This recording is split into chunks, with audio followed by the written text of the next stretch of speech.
başı üzerine kaldırır kapitan kimi.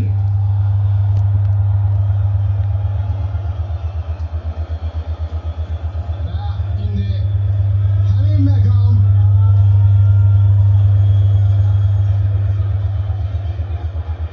Trump bir yerde diyesin. Meşhur rəqsini təqdim etdi kısa da olsa.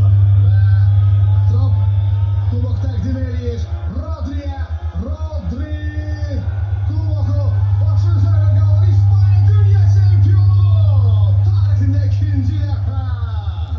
La Furia Roja Kırmızı Furia. Yenilmez Armada.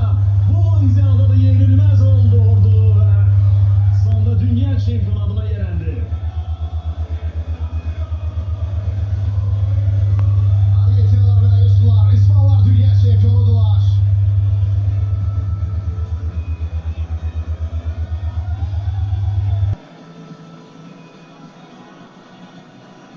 Necə maraqla baxırlar o kuboka və Messi hələ də göz yaşlarını saxlaya bilmir Lionel Messi.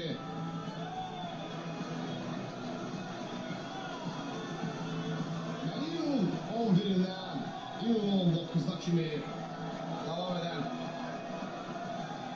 23-cü dünya çempionu